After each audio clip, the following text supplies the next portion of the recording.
and welcome to the Raw Review. We are the Dadley Boyz of What Culture. I'm Adam Wilborn, joined by Michael Hamflett and Michael Sidgwick, here to review everything that happened on last night's episode of Monday Night Raw. But before we get into it, if you're a fan of this sort of thing, make sure you subscribe to What Culture Wrestling on Apple Podcasts, Spotify, Amazon Music, and YouTube, where we do daily wrestling podcasts where we're not going to review Raw, but also SmackDown, the show formerly known as NXT 2.0.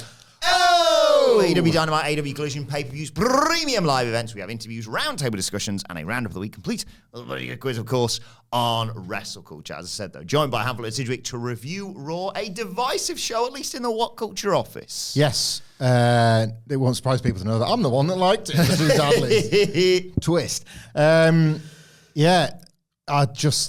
So a lot of this, I think, is informed by WrestleMania season bias. Yes. But Sidge likes to speak of the trifecta. This was a trifecta for me. You know that? I'm not having it because it's my life. Put D there instead of say it's a trifecta. Because they're different things. You're not going to get a hot match, a hot promo, and a hot angle on Monday Night Raw. Sidge. So why do you not like it as much as AEW? So you know that as well as anybody. Never understand you. I feel like my Fed opinions can't be heard right now. What I want is a hot product throughout. What I want is matches. They don't have to be good, but just have ramifications. Just have to have ramifications because that's what makes them good. It's not about the action. It's about the heat that's surrounded by the ramifications. And I do like good promos. I'm with him on that one. I like good promos. And I got loads of them here as well. Like, I genuinely don't need them. I like an angle or two, but I don't need as many as Sidge. I definitely don't need the matches as much as Sidge, but I do like a good promo, and I got tons of them. Loved how this was structured. Like, this was such, to me, and I don't know if I'm speaking on behalf of WWE fans, because this is, when you say divisive, we were talking about this before we recorded, it's maybe not even the case with people that are predisposed to enjoy WWE, but I just really loved how this flowed as a 3-hour Raw. I'm not stupid, even though I like the Fed, right? 3 hours is a lot. It's like, that's a problem that Raw's had for over a decade now, and even the good ones, even the stuff with the really good stuff on it, can still suffer the 3 hours.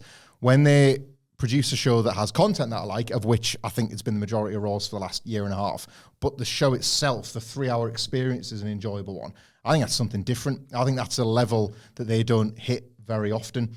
And I like to isolate it for praise on the weeks that they do, because I just, again, it's probably informed by the time of year, but it just felt like a very, very, very watchable flow of a 3-hour Raw, along with the good stuff that I'm enjoying. There's some really good stuff on here, mostly dross, and I question some WrestleMania developments. So Show flew by for me, I have to say. Kept thinking, we still got Nia and Becky, last woman standing, to come. And then, Cody Rhodes is here, and I'm doing this. And obviously the contract signing, which we'll get into, because I'm really excited to know both of your thoughts on that. But let's start at the beginning of the show, where we see Cody showing up with his dog, Pharaoh, and the DIY and the Creed brothers are seen. And then Michael Cole references Jay versus Jimmy would just be the third ever brother versus brother match. Brett and Owen and Matt and Jeff. Matt Hardy was, of course, in attendance for this show. I believe we have a button for this, and rare that I have to press it. Oh, my God. Oh, no, sorry. That is for me. Hamflett, would you like to? I would, actually, yeah. No! No! No! No! Doesn't feel good, does it, Sidge? It feels like, well, It makes me feel sick to my stomach, if I'm being quite honest. makes me sick to my f***ing stomach, GR, and the game. And this is, by the way, what stopped... This is why I get the swear. I've done 4. This is what stopped this Raw from being perfection. Was the story after the fact that Matt Hardy was there. Look, it's contract season for Matt Hardy. I understand. It was a PR stunt. Yeah, I understand you do a bit of business when the Fed's in town. And Big money, Matt. Indeed, trying to get a better deal. Wilborn's... Trying to get a deal. Yeah. Wilborn softened the blow by making me realise that, NXT would work. So I can get on board with that. Right in there. Please, that's where he belongs. It's never... He needs to develop his talent. Yeah. It's Matt Hardy, isn't it? It's never where it ends. Like, that man finds a way. Like water in... Like floods in heavy weather. That man finds a way through. And NXT would quickly become, you know what, maybe we should think about moving this stuff to SmackDown. So, not great, but... But as you say, Wilborn, if it ain't broken, why fix it? Yeah, indeed. I hopefully he goes to WWE. The mention was... One of the few people you're like, no. Yeah, absolutely. I'll pack your bags myself. Yeah. The mention on commentary I'll buy the bus ticket. Just got his bags like labelled Hardy's getting on a Greyhound bus. Yeah. It's as pointed to me, the mention in the commentary, why we get this out the way now, because I don't want it to pollute the rest of Raw, as him being in the stands, because yes, wrestlers can go visit their friends. Yes. You know, like we just had this with Mercedes Moné last week. Wrestlers can go visit their friends and even sit in the stands to watch it, to feel the atmosphere and that. But this is the same company that like put Britt Baker on camera as Adam Cole's girlfriend. They went, oh, sorry, we had no idea. Like, these things happen on purpose in WWE, and knowing that Matt was going to be in the She wasn't affiliated with AEW at the time. Was she? No, she was, yeah. This is War Games. Yeah, War Games. Yes, this is like Telephone, Telegram, Tele-Wrestler. It will have absolutely got back that Matt Hardy was in attendance, and then the line would have been fed to Michael Cole. Don't just mention Brett and Owen. Mention Matt and Jeff as well. But you know, we know Michael Cole loves all of wrestling these days. But boss, they're both in AEW. And it's like, yeah, we're thinking of getting one back. That's definitely happened. That order of events has occurred. Where is this? Maybe it's just a PR stunt. Why would you want to bring up that terrible match? Bit of serendipity. Matt and Jeff stunk. That was awful. Like, maybe just a bit of serendipity. yeah. Not all those matches where they're like, let's take this to Backlash. Look, I said, You know me, I don't really look forward to things. I don't think of the best case scenario. Yeah. So I'm not letting myself think it. You're worried that he's using this as leverage of like, Tony, not sure if you saw, but I was in the crowd at Raw, so if you're going to get that contract sorted, better hurry up. I love this, like, Dadley's in Matt Hardy tug of war, but it's like we're pushing him away. Anyway, the show properly started with Jey Uso welcoming us to Monday Night Raw. I suppose Jey and Jimmy, like at this point, this match and feud really could go either way. So it's almost like It's not going the way of Brett versus own mate. It's almost like a threat, isn't it? Like it needs to live in the middle because at the moment it's steering closer towards Jeff and Matt, and we need to at least pull back towards Brett and Owen. Just somewhere, it'll be somewhere nothing close to Brett and Owen. I'm not a dumbass. I just want it to live in the middle. That's where I want it to be. I don't remember Bret Hart ever doing that and getting the whole crowd going with him. So, anyway, Jey says, I know the bloodline's here. Careful. Okay, you're Yeah, careful. Oh, I stepped close to the line on the news, and now I'm really treading on thin ice. He says, get your ass out here, basically, Jimmy. And Jimmy and Solo Sikoa enter through the crowd. And there's a stare down and an Uso chant. But Jey says, look, regardless of the bad blood, he misses Jimmy. Say what you want, you know. But they don't talk anymore. He doesn't ride with him anymore. He doesn't see him anymore. Come back to him. Jimmy says, look, I never left. I protected you. You're so dumb you can't see it. It was your idea to leave the bloodline, and I helped you. No, it wasn't. It was yours. Yeah. I helped you because I'm your brother. You leave, what happens? You go off and become the biggest star on the Raw roster. You become the top merch seller. You become tag team champions without me. Who left who?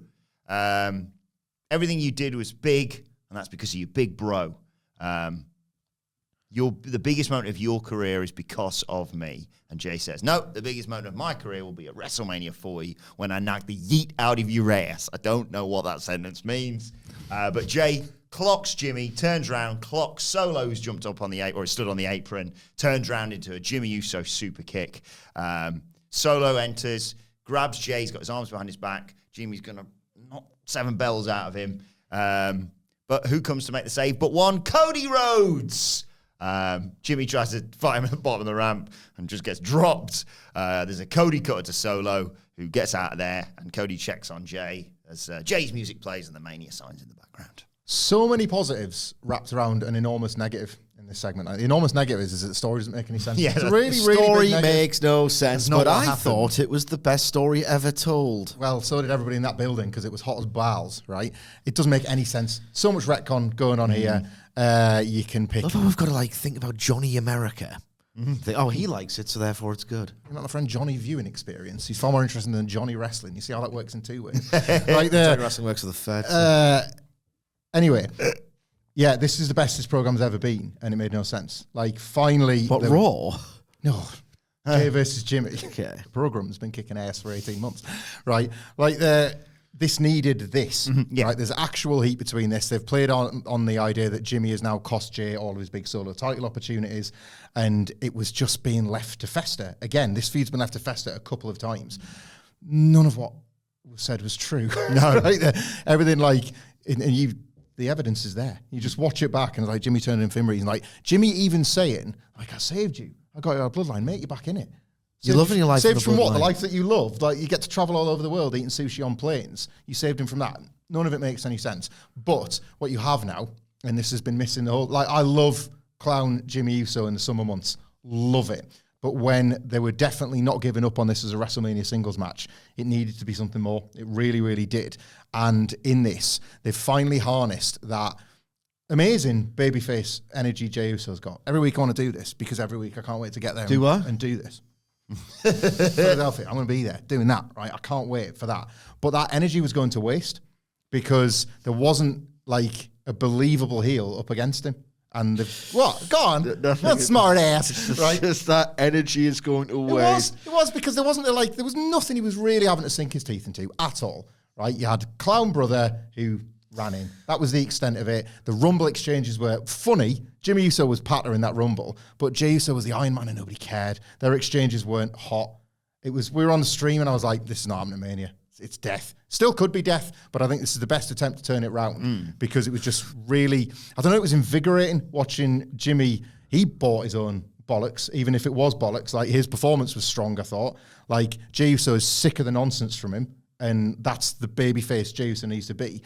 And I practically punched the air when Cody made the save. This, for Cody, was a night where it's structured where he's doing his big promo thing. He's gonna say something to The Rock. He's going to clap back. Yeah, clap back. It's going to be top of the hour. The Cody bit is here.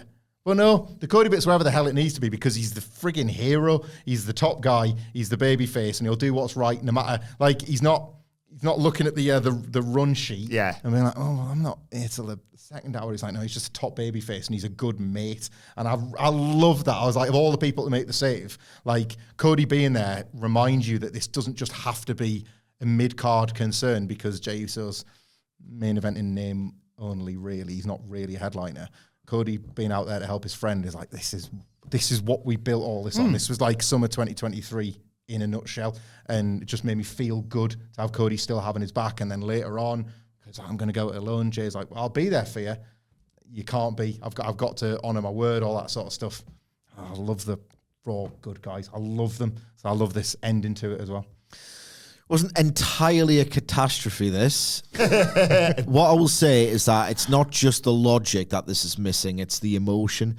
It's meant to be a huge deal that these two are coming together. It's that Taz versus Sabu principle. AEW did it with Cody and MJF.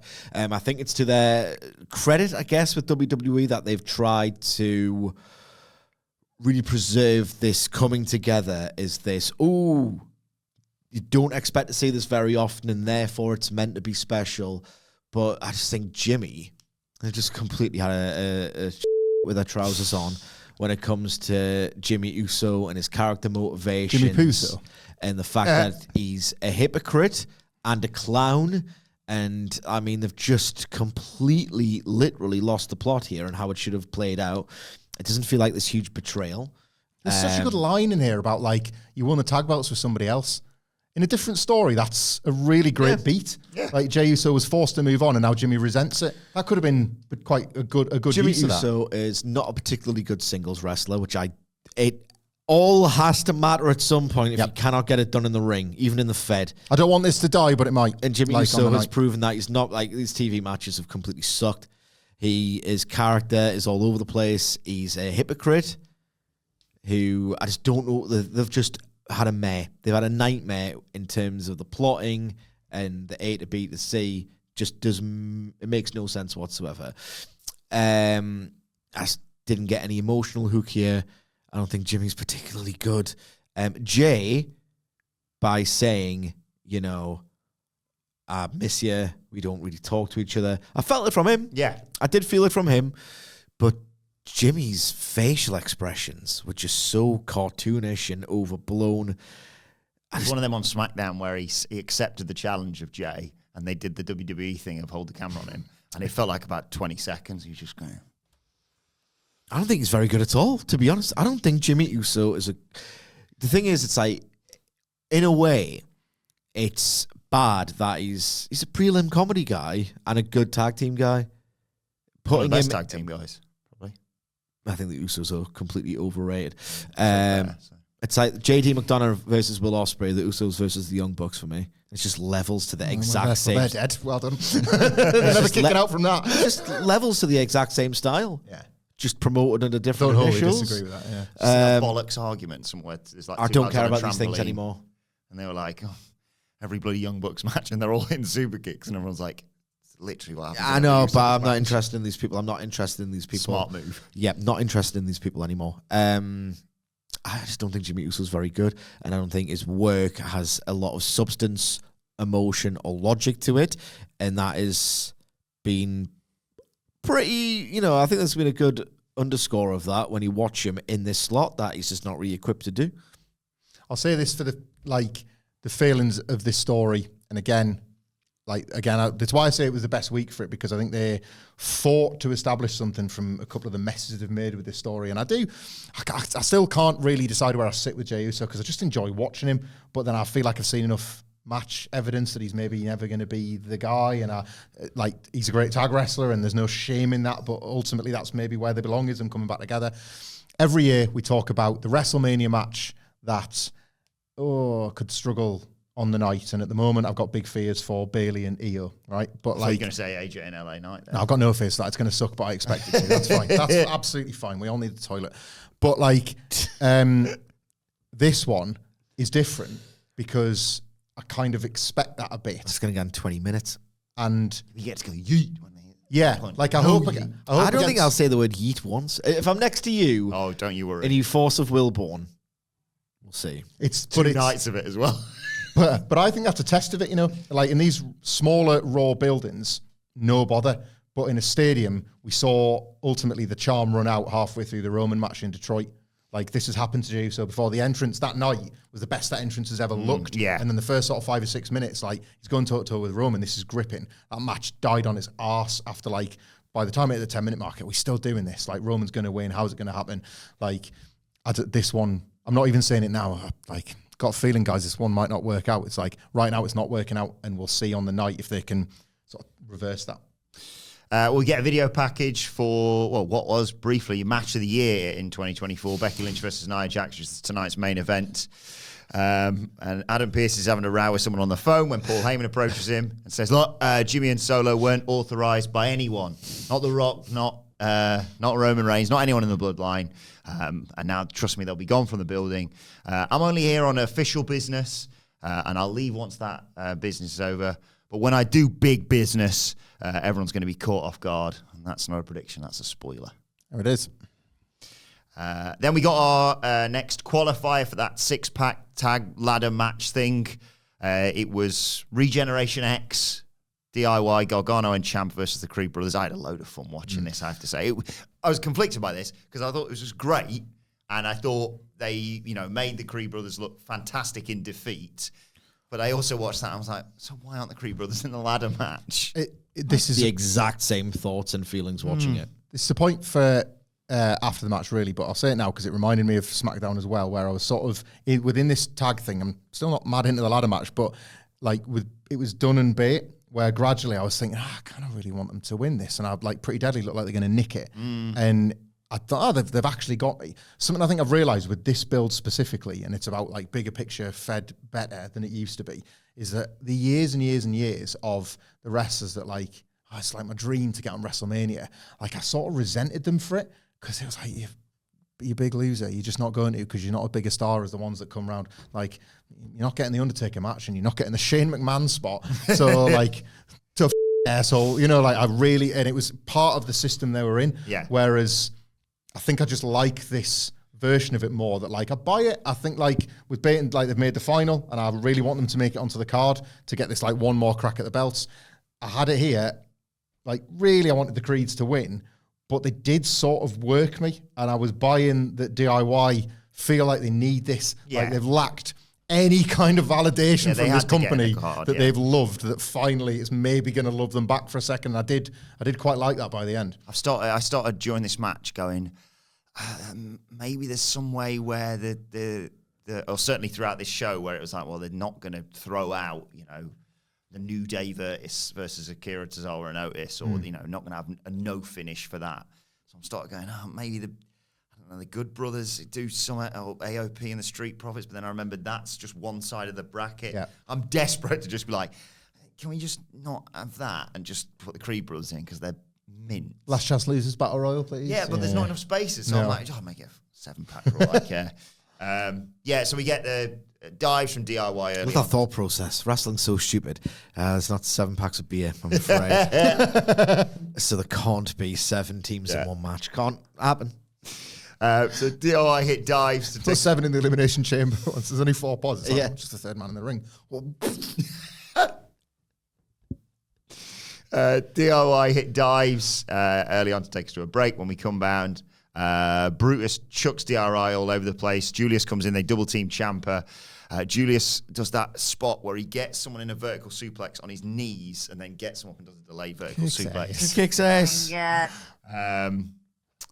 Brutus hit Gargano with a vertical suplex as well, and they both hit standing moonsaults to get a 2 count. Gargano saves Ciampa from a Brutus ball, but Brutus slams Gargano and then tackles Ciampa over the announce desk for another break. When we come back, Ciampa hits a reverse DDT, hot tag to Gargano, runs wild.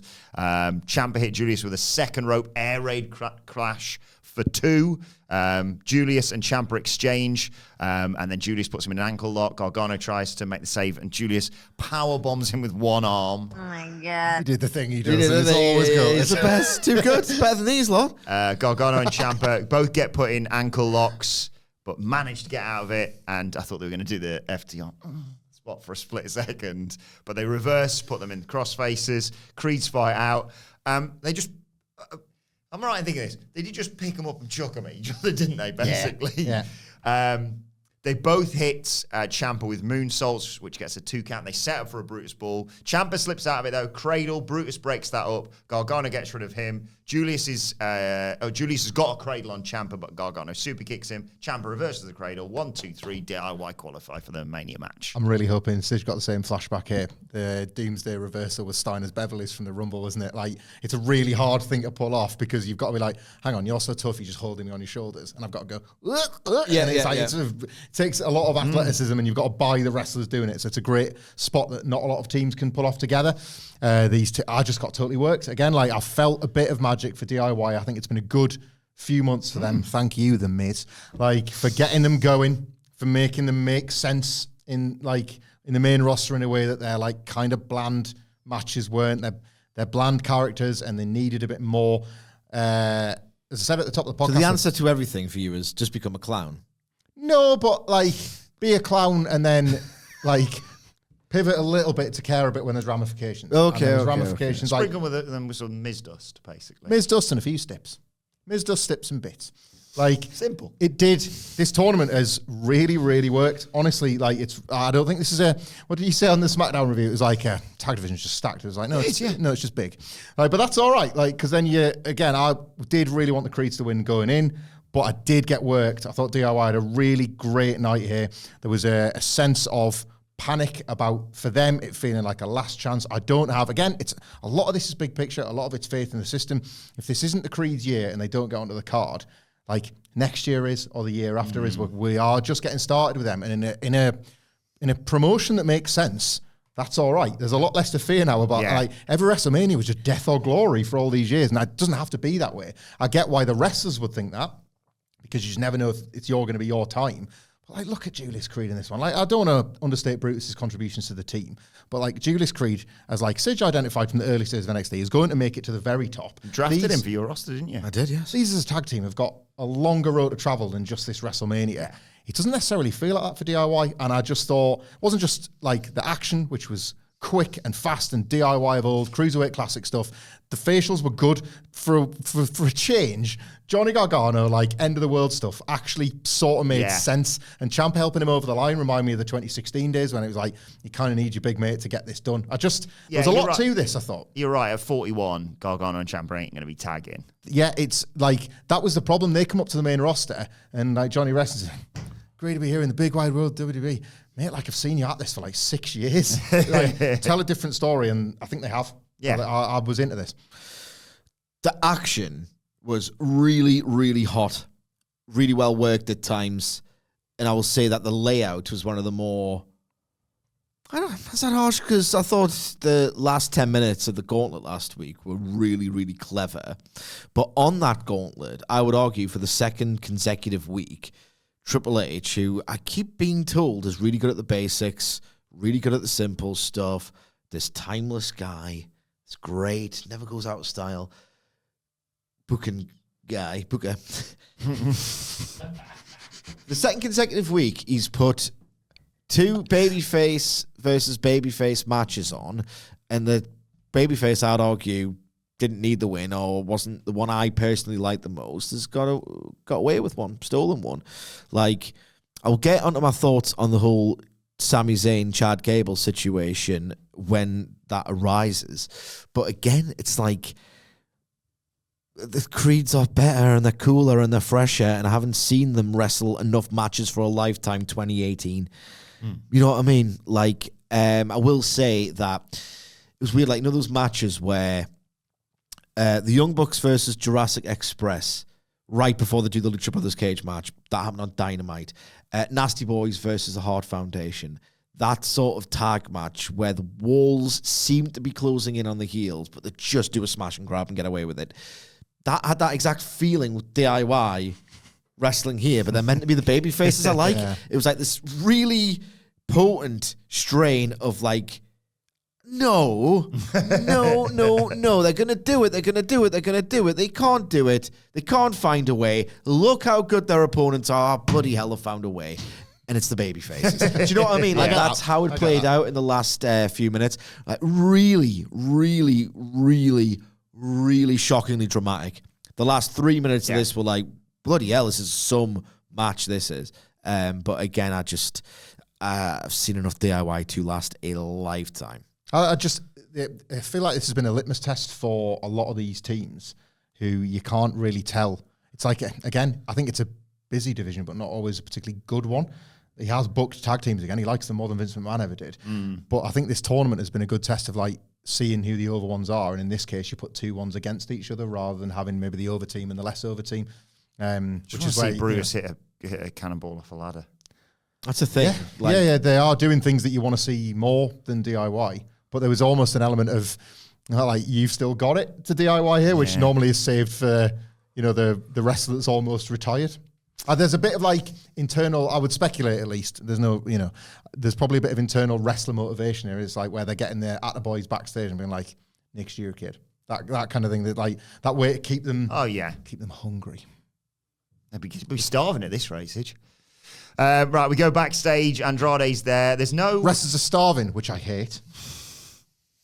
There's no Damian Priest, but there is Finn Balor, Rhea Ripley, Dominic Mysterio, and JD McDonough, of course, collectively. They're in the f***ing Judgment Day. Yeah. What's going on the other side? Just hate them. Yeah. Really bored. Really, truly bored. We're coming to an end of a golden era with the Judgment Day. Jury's out on the whole booking period, but... That counts, by the way, as a swear word. I didn't say it. Yep, got it. Well, golden era. Dom and Rhea say to Andrade, things have changed. I hate them. I think they're fake wrestlers. Things have changed. Finn Balor looks so funny. Yeah, he's having the best time. Yeah. They're in charge now, basically. Andrade's going to have to impress them. This club's exclusive. And Finn says, you got a match next week. And Andrade says, yeah, I'll see you. Yeah, you'll have to see what's going on. Damian Priest comes in. There's a little moment between him and Andrade. Priest is furious about DIY winning. And he said, JD McDonough, you sucked last week. Ricochet made a fool out of you, which means tonight Dominic's going to make things right by beating Ricochet. And I like Dominic Mysterio. In fact, he was caught off guard and he's like, yeah, well, actually, probably going to have a word with Postman Pierce right now, if anything. So, for the first time since he's been back, I'm not totally bored by the existence of Andrade. Him trying to like steal Dominic away from the Judgment Day. He's like, that's got me leaning in a little bit. I'll look a little bit closer at that. I don't know if it's for SmackDown Multi-Man that you want. Could be. But, first time since he's been back, I was like, oh, yeah, you got to say next week, Andrade. I haven't felt that for 4 years. Yeah, I still don't. I just don't get them anymore. No, I never did. Not my kind of comedy. They're not intimidating. They're not as funny as they used to be, even though I never found them funny. Go away. It was funny when they laughed at Dom Mysterio kicking Edge in the cock. That was good stuff. And then Dominic in the program with Ray was genuinely good stuff. Watching Rhea Ripley be basically harder than the rest of them and more genuinely intimidating than the rest of them was good, incredibly effective stuff given what a star she is. It's help me out here. It's had its moments. Yeah. It's been really, really effective in building the Dominic and Rhea characters. But I just watched them with this dialogue, this delivery, this tonal mess of not that funny, not remotely intimidating. And I've seen them for a long time, completely done with the Judgment Day. I never was a Judgment Day guy, but I am done. We lived, we laughed, we loved. Yeah. But it's past tense now. They announced Thunderbolt Patterson for the 2024 Hall of Fame, and then we get Caden Carter and Katana Chance. They're taking some time away from the club because they bloody love to party, those two. Against Candice LeRae and Indy Hartwell. This went like 2 minutes, and basically the story was, I think it was Katana fell awkwardly. She banged her knee when flipping out of a suplex. She's selling the leg injury. The referee's like, give her a sec, give her a sec. Indy Hartwell backs off, goes into a corner, and LeRae's like, get out of the way. Takes out Carter with a baseball slide, slams Katana's leg into the post, puts a single leg, really deep single leg crab on her, and gets a submission win. A bit nasty this from Candice LeRae again. That's 2 weeks in a row. I thought Candice LeRae was superb here. Superb. And Katana Chance, right? Getting a leg bent like that. Superb. I thought Candice LeRae was great here. Really, really liked her individual performance. Use Katana Chance for how flexible she is and make it look brutal. I will Ospreay and I'm bored of him. Candice LeRae is superb. Like her. Nice to see her doing something that she's sinking her teeth into. I'm going to give with this hand. Don't worry, sis. I'm going to take away with this one. I'm going to take away with this one.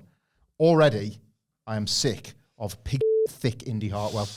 Like, she's an idiot. She stood in the ring last week when Candice LeRae is saying that, and she's like, wait a minute, what happened there? I mean, I did take advantage with a roll-up. Like, Candice LeRae's gone nutso. Like, evil glint in her eye, looking to snap a leg for a win. Nothing wrong in that, by the way. Like, if you're gonna be a rule bender, it's you're gonna be a leg bender too. So like, she's taking those shortcuts, but she's getting a win. It's about time they started winning. She was embarrassed with what happened at Elimination Chamber. Like, she got that Bluey game made for nothing. So taking steps to change her career, but wrestling's got a bloody wrestling, hasn't it? It's like, what are you doing? Winning, you fucking loser. Like, they can't just let it be. She should already be deciding, I'm in for this. Like, our fortunes have instantly turned around. I am in. Or out. Yeah. Or like, I'm a nice person. I don't like this path. We're done. But it's wrestling. It's like, I think I need to give this 6 weeks of careful thought as you continue to break people's legs and challenge people's dead family members. Too stupid. But I do like this direction for Candice LeRae, and I think she's the wrestler to potentially make it work too. I'm going to take with one hand and take more with the other here. Candice LeRae just doing pretty generic heel fare. The idea that it was superb to me is outrageous hyperbole. And I need to say that again. Like, outrageous. So there's that. Okay. Secondly, I do like your point because it's very true. Like, Indy Hartwell, how do you not know what's going on? You know how one of my biggest bugbear, and you could probably extend this to other wrestling as well, like the fact that it's filmed, even by a visible camera, is itself a plot hole. The fact that they tell these stories in front of a crowd, it's like you should be able to see where an imminent betrayal is coming from, even if there isn't a filmed backstage segment that is in front of an invisible camera. Yeah. Even away from the invisible camera, you could probably see, like, for example, if the WWE fans who don't know how to use Google can sense that The Rock is foreshadowing a betrayal of those losers in the bloodline, how can Roman Reigns or the wise man, Paul Heyman, not see it? That's just a flaw with the medium, okay? It's not invisible camera stuff. This Indy Hartwell stuff. So there's that inherent flaw. Yeah. Right? There's in terms of stupidity, the inherent flaw on the mid-level, the invisible camera on the high level of stupidity, yeah?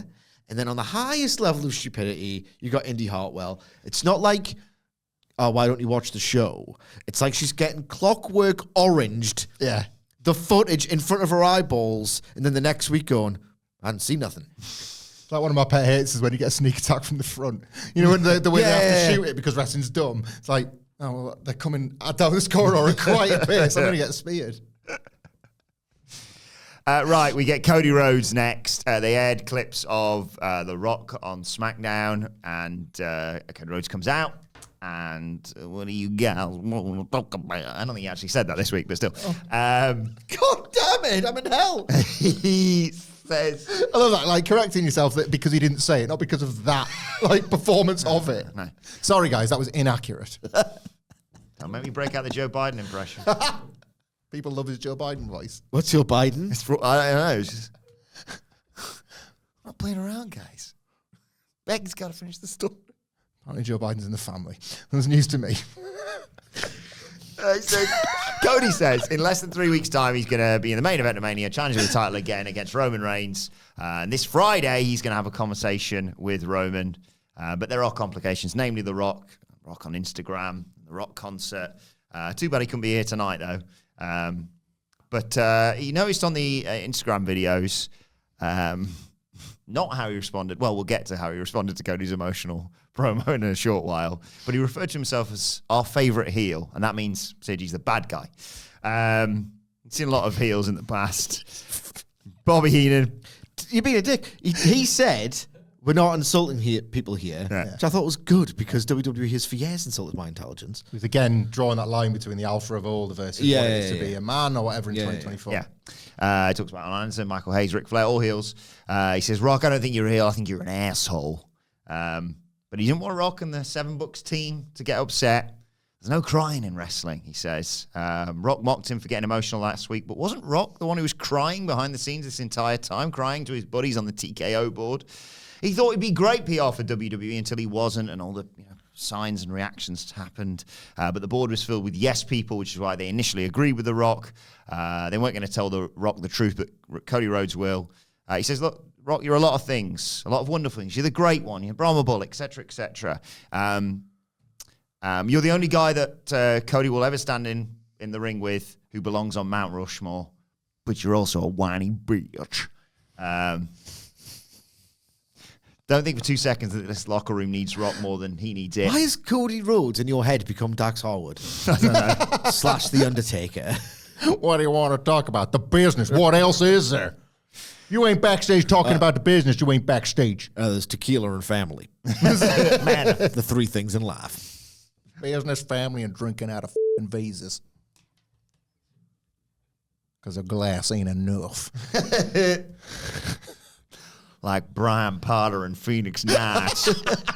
And he says about The Rock bringing up his wine. And Cody says, I know you're wine. But he says she's a wonderful lady. The burned girl. He got Kane. nothing respect for her. Maybe The Rock should do the same. He talked, The Rock did, about whipping Cody in front of his mime and thought that Cody's mime's going to cower and tremble. But she's not afraid of anything. She ain't afraid of The Rock. She beat up an undercover cop at a Willie Nelson concert. Did a fist bump for that. Like, yeah. That was good. He's been asked how is he going to get past all of the bloodline, etc. Will it be a fair fight? He doesn't know. He doesn't know if he's going to finish the story. What does The Rock know? How can he be so sure of himself? He keeps forgetting he hasn't been in the ring for years. On April 6th, even, the bell will ring. Damn right it's April 6th. April 6th and April 7th, heaven. It's got the ick. Night 1, night 2. It's got the ick. What happens when the bell rings, basically? My wife says that all the time. I never understood what it meant. To you. Until now. Will the Great One show? It's kind of a joke, I think. The humour is at my expense, so in a way I win. I did say that I gave her the opposite of the ick the other night. Ooh. Trapped a spider. Just forthright. Just went straight in there. It was a big bastard. I respect that. I know some big men that don't like spiders. I think you know what I'm talking about, Sidgy. There was a freak out. Spider. And I was like, send for the man. No messing about. Go downstairs. Get a glass. So is there any card up there? Paper's not going to handle this guy. So I need some card. So yes, here's some card. Card. Over the top. Hey, spider, real glass. Cry me a river. Cry me a river. I encase him in the glass. I slide the card underneath, and then I treat him humane-like, and then just send him on his next adventure. Chase him out of the territory, basically. Yeah, he did the job on the way out. That was real, Ain't man. putting over no goddamn arachnids. What the hell happened to this business? Anyway, what's going to happen when the bell rings? Is the great one going to show up? Is it going to be Big Dwayne energy, or will it be LDS, Little Dick Syndrome? Useless. But then you read out the lines from the Rock concert, and it's useless when you read out, isn't it? Yeah. Lines in the hands of stars. That's what the Fed is. I'm trying to tell you. Lines in the hands of stars. Useless. He talks about The Rock referring to himself as the final boss, puts over Brian Gewirtz for the name. He doesn't... No, it's not actually me. So... Oh, straight, what a loser. Promo went 20 seconds under and he dogs a head. Yeah, that one. I wrote that, actually. No credits in WWE, but I'll take it myself. Yes, me, Gewirtz killed a business. I'm trying to make money with the NWO when he's trying to make Raw funny. Funny ain't money, Gewirtz. Anyway, he says, The Rock's not going to be the final Remember boss. that? Remember that in 2000? I remember the Gewirtz era was very much, it's killed the beer. Yeah, I was proper like We kind of 2000. did. Thank God for SmackDown where the wrestlers living on that Gewirtz horse shit. I got Chavo on Thursdays. Dedicate your life to this. No, it's like that was when I was like, you know what? I think I've got TNA on Wednesdays. The Rock isn't going to be the final boss. He's just going to be Roman's side chick. And then he gets interrupted by Paul Heyman, who basically apologized for his admittedly dumb plan to get the off-duty NYPD officers on Cody Rhodes. Cody said I didn't ask for an apology, but he invites Heyman into the ring. Heyman's like, I'm good on the apron, thanks. He's got a message from the tribal chief, Roman Reigns. He says, look, I know I'm not a trustworthy person, but Roman Reigns is a man of his word. And when you go face-to-face with Roman Reigns on SmackDown, there will be no other member of the bloodline aside from me, and I'm no threat, basically. Rhodes is happy with all that. Heyman says, I forgot to mention one thing. When you show up to SmackDown, if Roman's going to be alone, you have to be alone too. Cody Rhodes accepts and shakes Paul Heyman's hand. A nice additional hook for the face-to-face on Friday. It didn't really need one. Their face-to-face last year was captivating and ultimately foreshadowing in how Roman was a little unserious. And I thought, oh, that's his arrogance. And then he friggin' won. So I think it'll be different this time around. I'm interested to see the mirroring from last year's when they did that. This was magnificent. I thought Cody Rhodes continues to be brilliant at this. Unshakable in his conviction of what this character is, about what this story is. Not many wrestlers can do like yes men on the board, but like because of the way The Rock started to mention, I'm the CEO and the boss of all this, like it takes a very credible babyface to challenge that notion. This was not like a few years ago. This would just be the usual babyface comes out. This company sucks, actually. Like, it's very different this time. It's very much that like The Rock is controlling an element of this that I think sucks when look at the people here tonight. This is the version of it I love, and I've helped create this. You are nothing to do with it. Like, I love that detail. That's how you do the corporate baddie versus babyface goodie in 2024 that isn't Vince and Austin. Yes. Because there was one Vince and Austin and everything else was a copy of a copy of a copy. This was not that, and I'm glad they kind of, I think they've, it wasn't something I just didn't need The Rock to be talking in those terms, but I thought Cody's folded that in quite nicely. I actually quite like it as a detail. It has reminded you that there is a power dynamic that Cody needs to tackle here, even if he's the reason why WWE's hot, and we know that. Again, dumb scripting in the hands of stars just becomes over in the buildings. It's the same stuff that The Rock does. I thought that like Little Dick Syndrome line was trash, but so was Diarrhea Dwayne, and then we kind of moved on, and it hasn't killed the story in any way, so fine. It's Cody. He cannot be stopped. Like, he is an immovable object, and please belt him up. Like, every single week I think this, because it's perfect. This character is perfect. I'm not doing a gimmick, I promise. Because if you've listened to me on these podcasts for the last however many months, I think Cody is absolutely sensational. I think he is the man. I think he can truly transcend that synthetic presentation and appear like a human being and not a character reading terrible dialogue like the Judgment Day on this program. Love, love, love Cody Rhodes. I don't know if I loved this. I love the line about his mom starting the fight on the undercover cop. Really great. The LDS thing, I didn't find it funny. When he said it, I was trying to think Is this like an ironic dig at The Rock's patter? And is he trying to make the point of the toxic males are the ones who have something to hide or whatever? Or was it just bad banter in response to... Is it just toxic ego versus toxic ego stuff? Like, I just couldn't tell if it was just a volley of rubbish patter, or if he was trying to make a point by co-opting that language. Even if he was, it got the reaction of what The Rock. Yeah, would get exactly. For it. So exactly. He's sort of in a difficult spot there. I think he's watch how easy it is for me to get in the sludge and then just lift myself above it. Yeah. But the sludge still got like a monster reaction. So he's like, Yeah. I'll take that then. I'll have that. It's a wrestler. I'll have that one. It's So the intention, I couldn't tell what was really going on there. And the more you think about it, the more you're not really feeling it, so it's missing the point a little bit. 2 more points as well. I'm really looking forward to Cody Rhodes versus The Rock. When Paul Heyman, what'll do, I was like, oh yeah, it's Cody versus Roman. On the night, it's going to be hot as balls, and night 1 is going to inform the drama of night 2. I have very few doubts. Maybe a few doubts about how much The Rock is enjoying being back and being The Rock at this point. We did say, is he too good for his own good on the preview yesterday?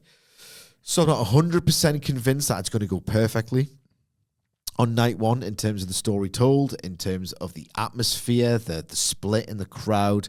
Have they maybe complicated it? I don't know. I don't think so yet.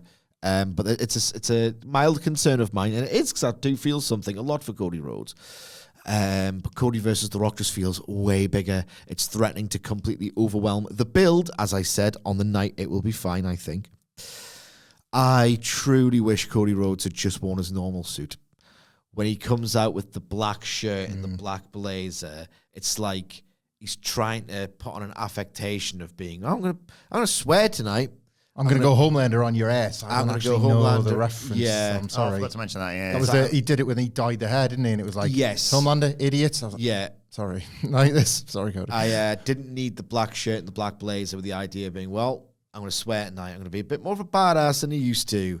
It just visually reminded me that he was trying a little bit hard to, you know what I mean? I didn't think this was the best night for the program, but it's still completely white hot, and this night 1, night 2 WrestleMania thing has got the potential to be utter magic, and I'm not remotely worried about it. On that, we've not got 5% worries. We've not talked on pods or over the desk, but I said it to you yesterday, I think, Wilborn. Like, I think you're right about Cody and Rock and how big that's getting. I don't think The Rock's turning at WrestleMania anymore. I think he might pin Cody on night 1 to get Roman everything he needs, and then Roman screws it up and loses, and then he goes away or whatever, and they've got Rock and Cody in the chamber for another stadium. You know what I mean? Like, not 41 probably, but a SummerSlam or Saudi. Or do Roman again at Survivor Series. There's a big crowd. Cody facing at 41. There's a big crowd waiting for that singles match, I think.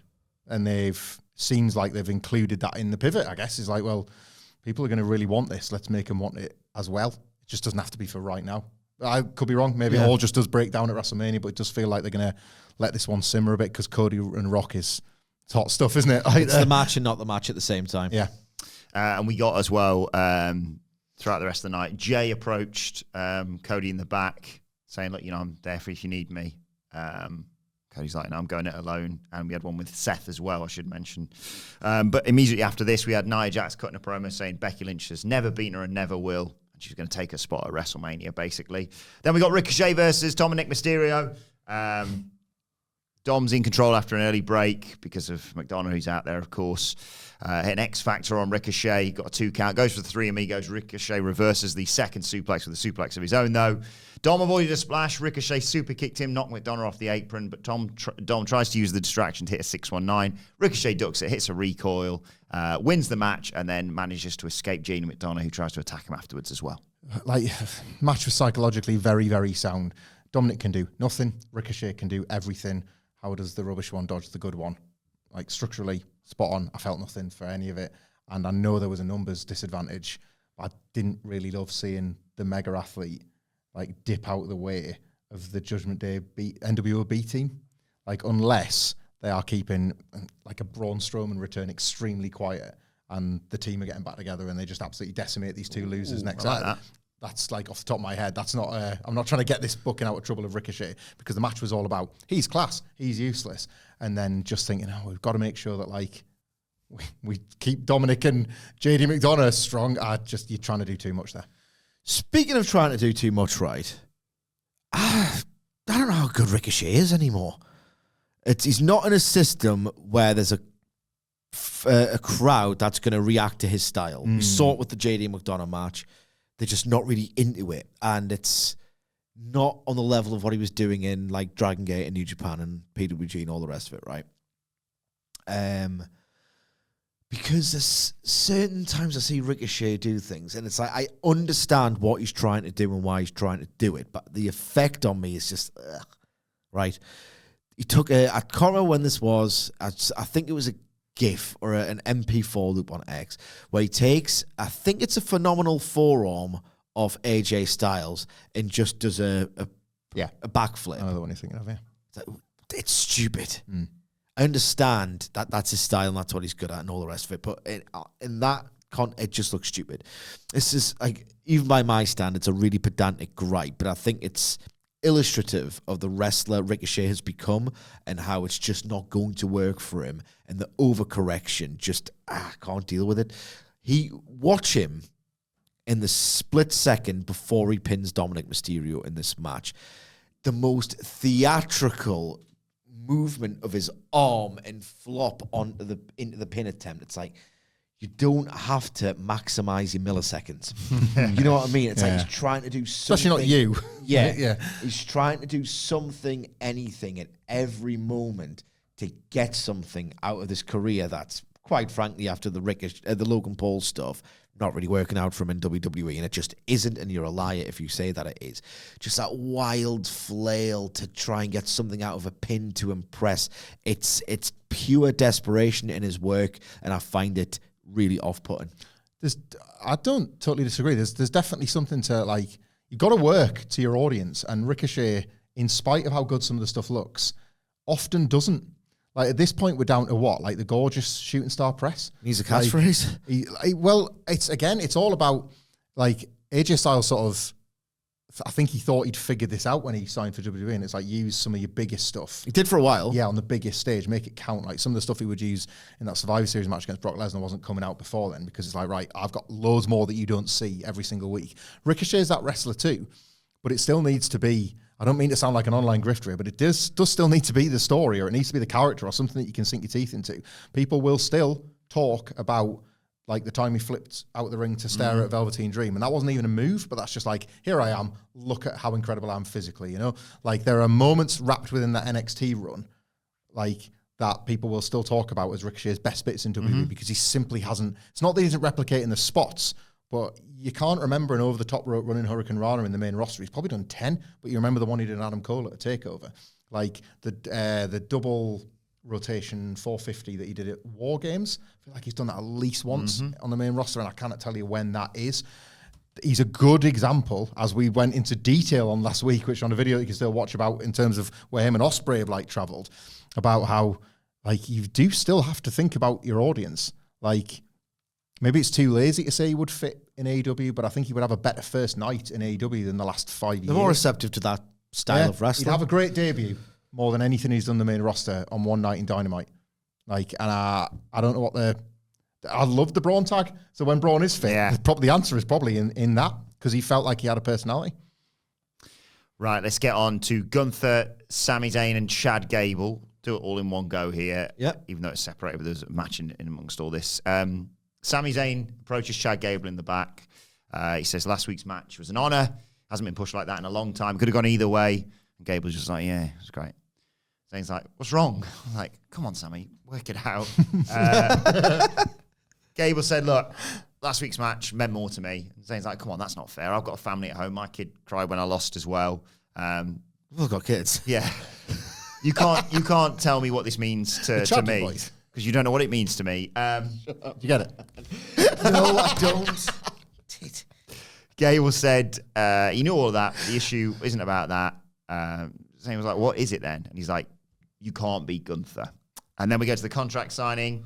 Gunther's out there in a resplendent in a suit. Sami Zayn isn't. And Gunther says, look how important this title is, this match is, this contract signing is. And you dress like a bum in the audience, basically. And Zayn says, your smug smile's starting to piss me off. I know you don't think I can beat you. People didn't think I could even make it here in WWE, let alone win championships or main event WrestleMania. I ended the longest tag team title reign in history last year, and I'm going to end the longest IC title reign this year. He signs the contract. The crowd are loving it. Gunther tells Sami, you should listen to Gable. The fans love you, but they know that you can't beat me. And I don't think you believe it in yourself either. You're going to receive the beating of a lifetime on the grandest stage of them all, and your dreams are going to meet reality. And Gunther signs and goes to leave. But Sami tells him to wait. He says, you don't see belief in my eyes? Why don't you look again? Get a good long look, because you're looking in the eyes of the man who's going to take you down at WrestleMania. And then, we see Zayn storm through the back, and then we get the match. And then Zayn confronts Chad Gable in the back following this. I wanted to know why he thought he couldn't beat Gunther.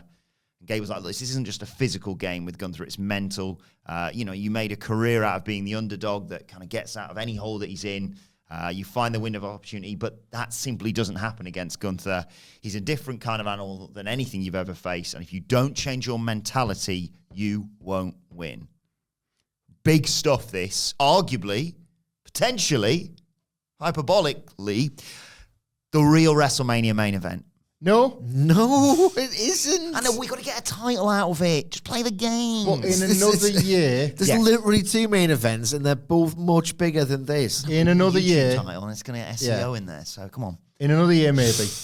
And again, say this quite a lot, but we have to change the conversation on the Intercontinental title forever now.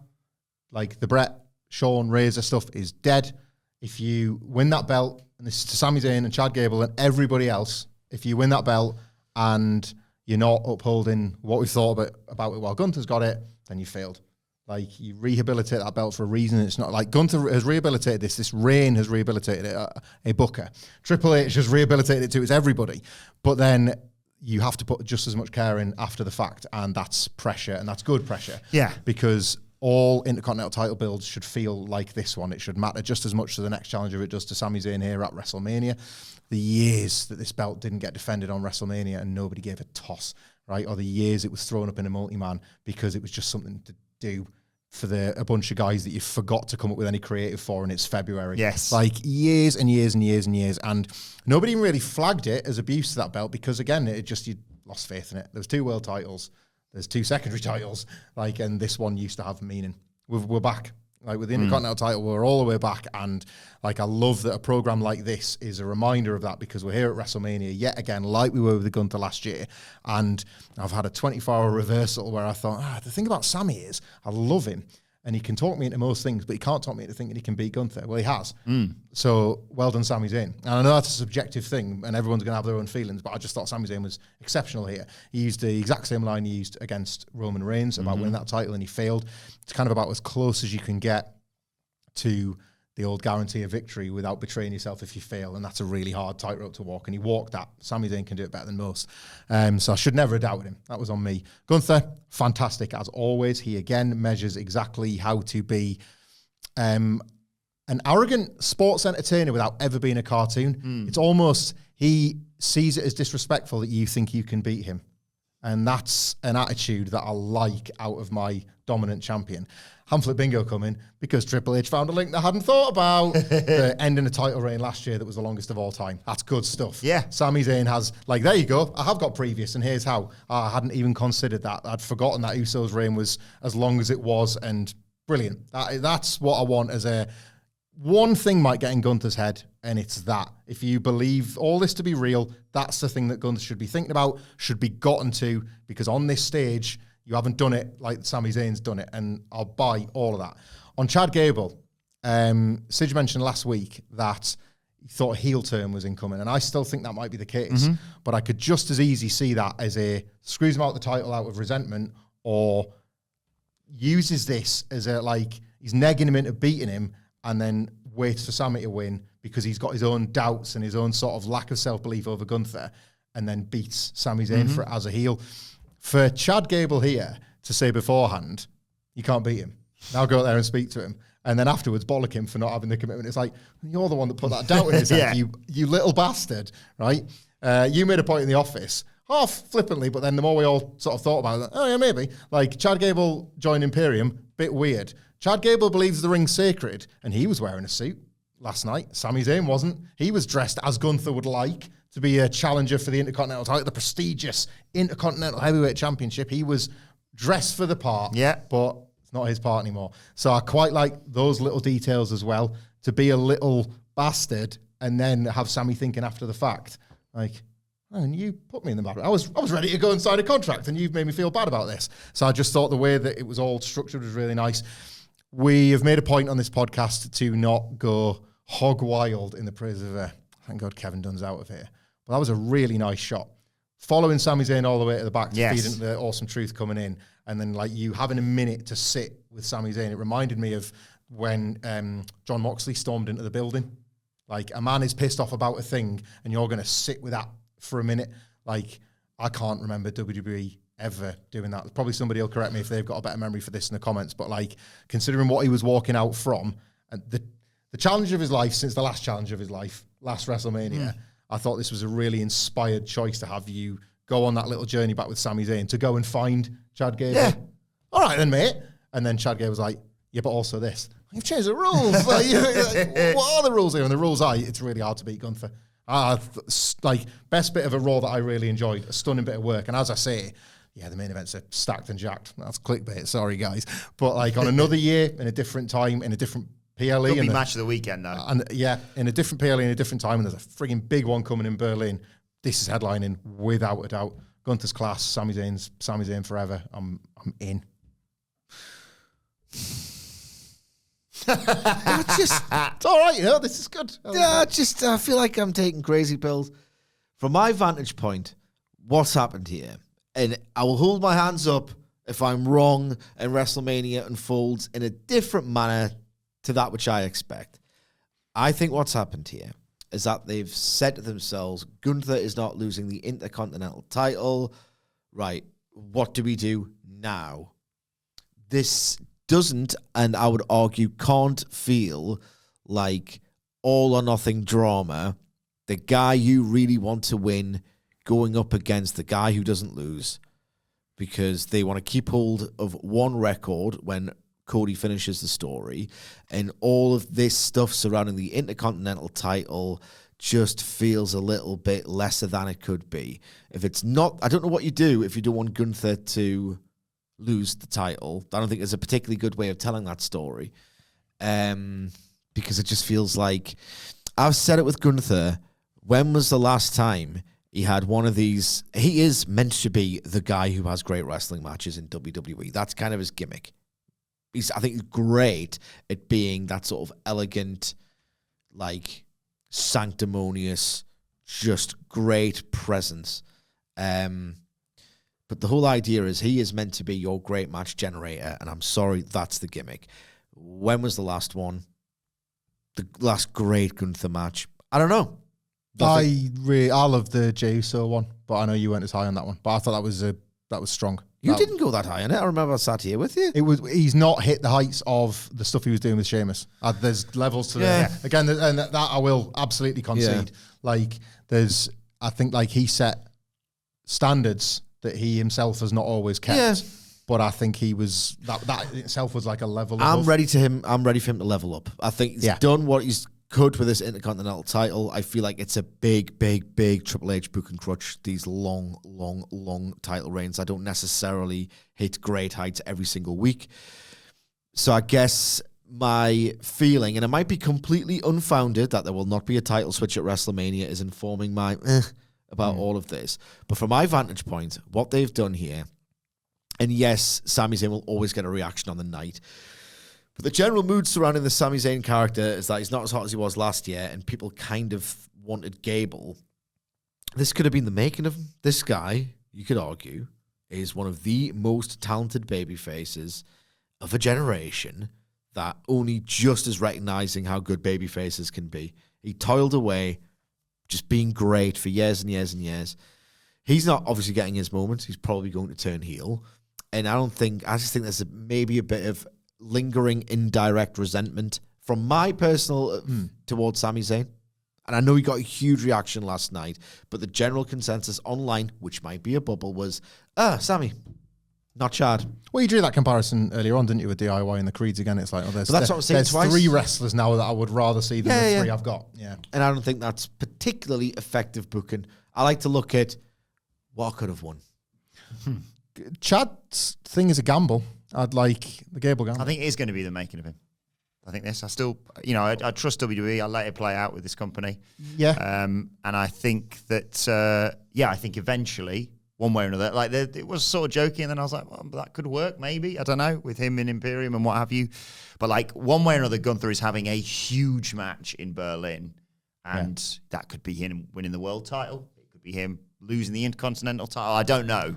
But I have faith that they aren't, they're not just gone, well, Sami's taking your spot, so just go off and do something else, Chad. Yeah, I think there's, I feel genuine intrigue around this Chad Gable thing, and that's a hard thing for pro wrestling to summon up, because typically, and we're sat on this podcast because you like to think you kind of know where things are going to go for the most part, and I can't quite figure it out with Gable. I don't share Sidgwick's thing of like, that might be a thing lost there. He was the babyface to go with, but only because, again, this is clearing low bar stuff.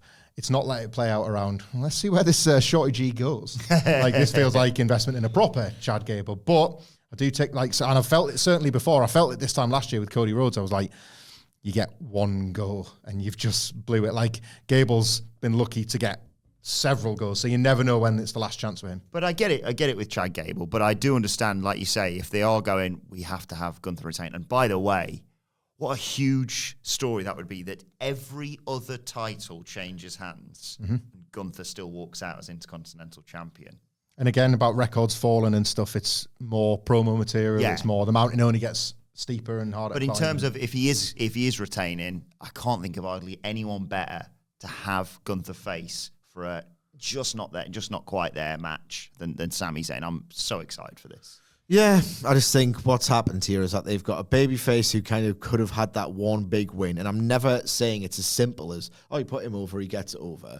It did feel for a while like this could be the making of Chad Gable if he wins. That's not on the table. And then you've got that cooling off an enduring popular babyface in Sami Zayn by drawing the comparison. I just think they've overthought it. So we see, as we mentioned, after the contract signing, Zayn stormed through the back past Miz, R-Truth, DIY. And Miz is like, we need that sort of mentality. Indus Sher walked by and R-Truth goes, feel sorry for her, has to fight them. That's you, R-Truth. It was R-Truth and the Miz versus Indus Sher, one of the WrestleMania ladder match qualifiers. Truth starts the match. Sanga flexes at him and he goes, I don't fancy it, actually. So they beat Miz up for a bit. He gets a hot tag to Truth, who does the Cena bits, puts Veer in the STF. Sanga breaks it up. Miz and Truth hit Sanga with a double drop kick and hit him with the skull-crushing finale flatliner combo. So Veer's down. Sanga shoves Miz into the ropes. Miz gets involved with Mahal, I think, with a drop kick. Truth goes to go after Sanga. Sanga elbows him, and he falls backwards onto Veer and gets the win. It's dire. Like I always called, Awesome Truth qualifying for a 6-pack ladder match at WrestleMania. Like I always called. Dire comedy, and I think the execution was piss poor as well. Yeah, this was pretty weak. That was really weak. The Miz was in it. I was relieved that Awesome Truth made the match. Not that I didn't think they would lose, but it was just nice to see them. Mm-hmm. I wanted to see them added to the graphic. I like stuff like that. My favourite guys. They've done it. Wasn't there a bit where the Miz does the thing where he does that kick through the ropes? It's completely botched the timing, and it just didn't look good at all. Rubbish. Yeah, it's bad. It's bad. God bless him. Like he's never going to be that good at this. But like for 20 freaking years, never going to be that good at it. But it's Awesome Truth, isn't it? Like, and as well, like I've said it for ages and ages and ages, and I just wish the haters would leave them alone, because R-Truth continues to be mega over. Like, it was a loud show, and his was one of the loudest reactions. They absolutely should be on the WrestleMania card. Well, they should be. Meritocracy stuff. Yeah. Like, they should be there, and I'm glad they made it. Drew McIntyre comes out, but there's loads left of this show. Don't worry. Yeah, still loads to talk about. Drew McIntyre comes out. Sorry. Drew McIntyre comes out, but he gets interrupted as part of his entrance by Seth Rollins.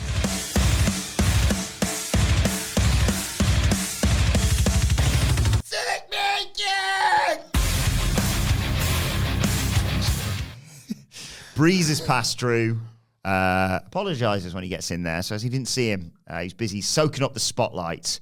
McIntyre wanted him to enjoy it, though, because he said the spotlight's going to be mine after WrestleMania. He says, you're kind of dumb, Drew. You kind of said a lot of stupid things recently. But you said one thing that I thought was correct. He puts his hand in the air and says, my name is Seth freaking Rollins, and I'm a spotlight junkie. McIntyre calls him... That was really funny, that. A parody of himself.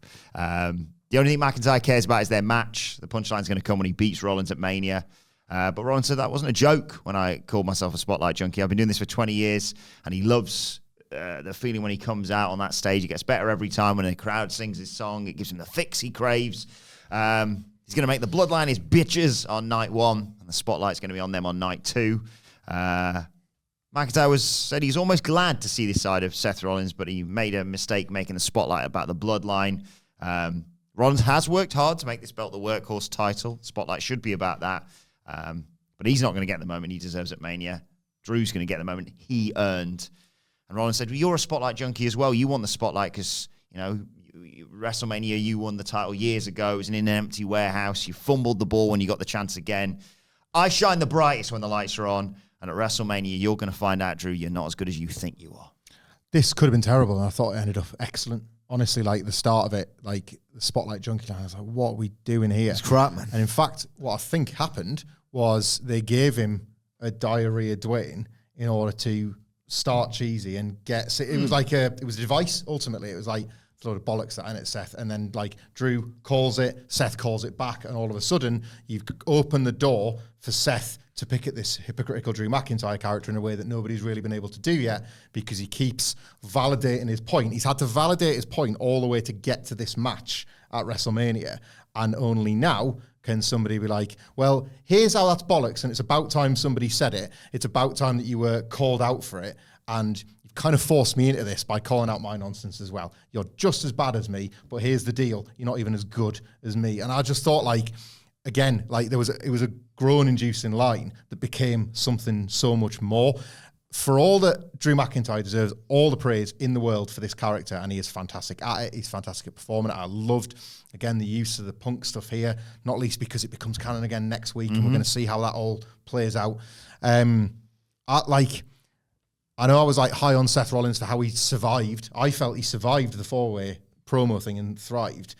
I think I'm just going to give him some credit. I think I'm just going to isolate Seth Rollins for some praise, because I think he performs in this role I love how much he buys this. He knows that a bunch of people think that he's a bit of a hack as a wrestler, a bit of a fraud or a copy of a copy in terms of a Kenny Omega or Will Ospreay or whoever else he's like stolen from or liberally borrowed from or whatever. He was never even he was from Ring of Honor and was never even really a Ring of Honor favorite. He was almost like a guy that looked like he was WWE ready within a Ring of Honor that was starting to die on the vine a little bit. I really bought into Seth Rollins here because I love it when he's like locked in and getting to call out Drew McIntyre. And I like, it's this world title thing, it's this world title conundrum. I'll flip week to week at toy belt, fake, nonsense. It's like, oh, fair play, you've done it again. You've sold me on a fake belt and I'm going to buy it at WrestleMania. Yeah. It's going to feel like a world title match at WrestleMania. WWE have made 2 world titles work again, and I don't know how you've done it. And I just thought this was a tremendous week for the pair of them. Punk being the Spectre. Oh, I should mention that as well. Yeah, prior to this, there was a promotional video. WrestleMania's in Philadelphia, says the Punker. What are the first 4 letters of Philadelphia? Phil.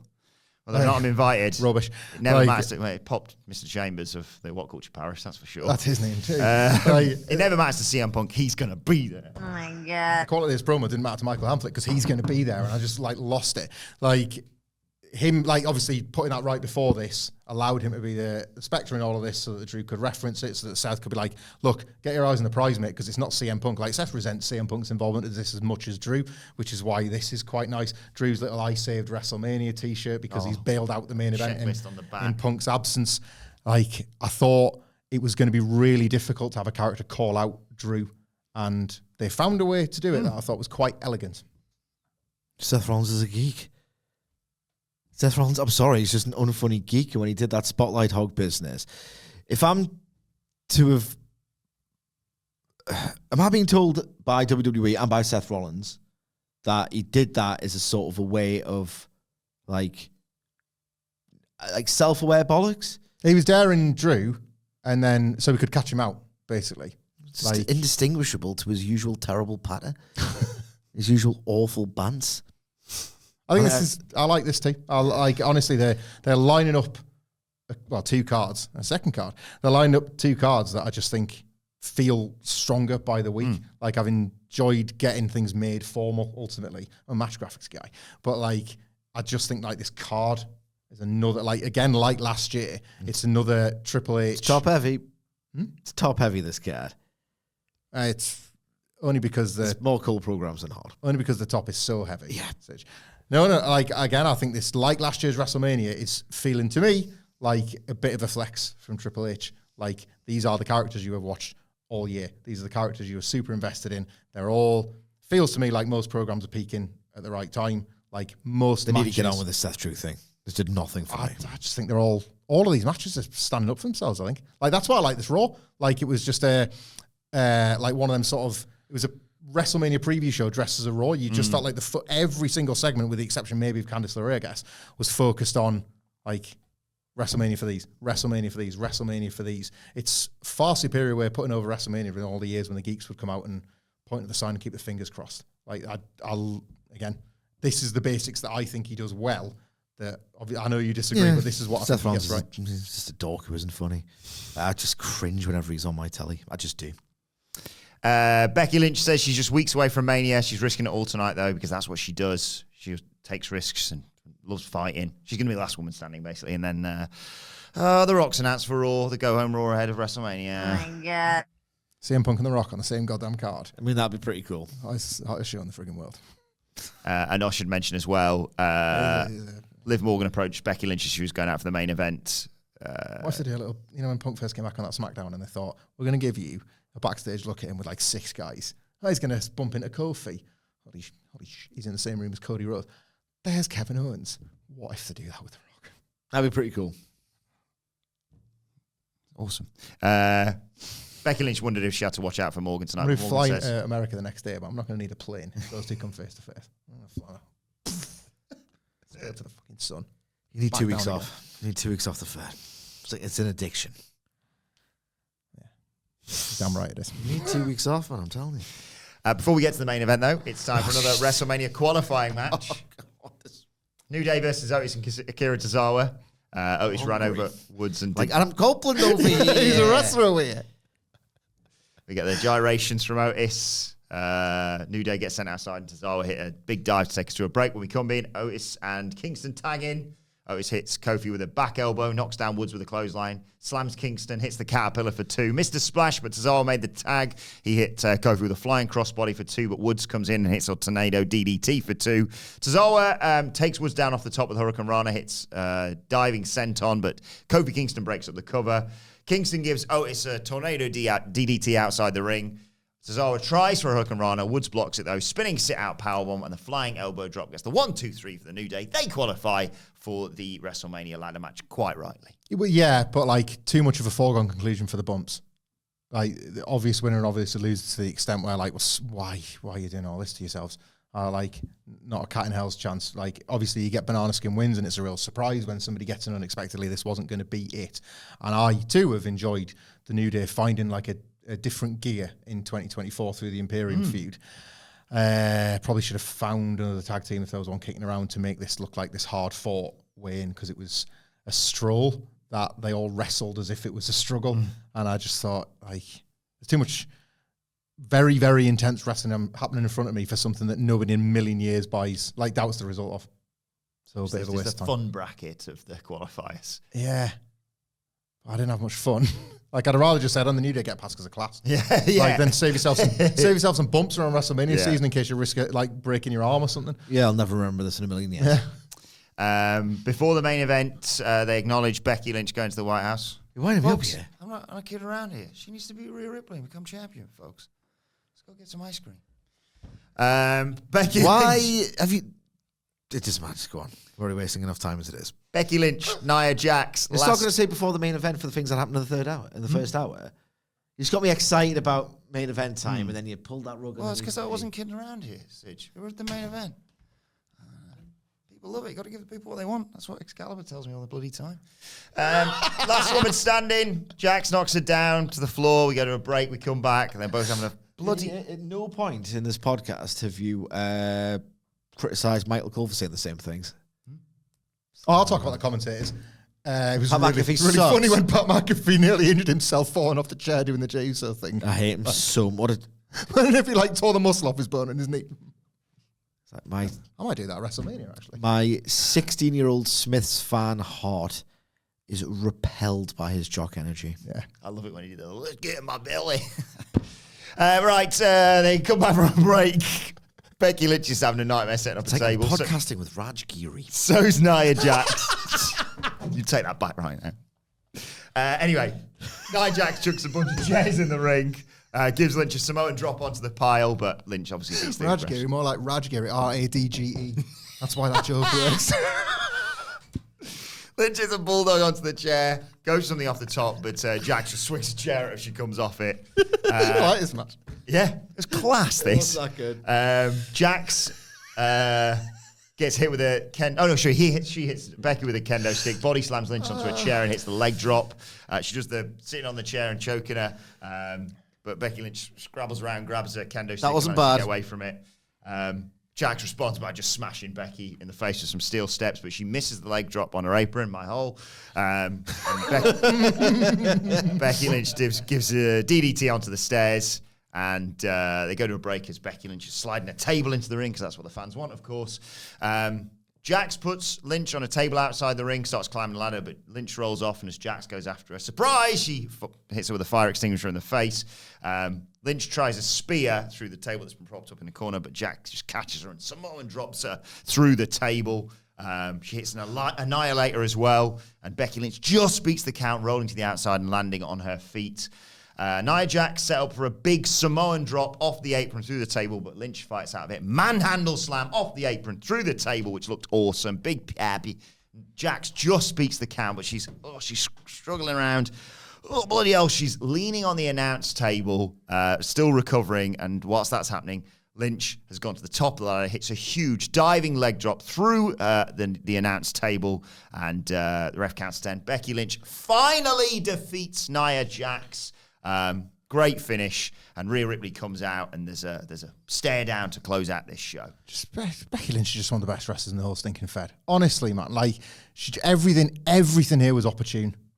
Everything she was doing. The finish was really seamless. Yeah. I really liked the finish. I thought it was bored by the rest. I just think she's such a smart wrestler.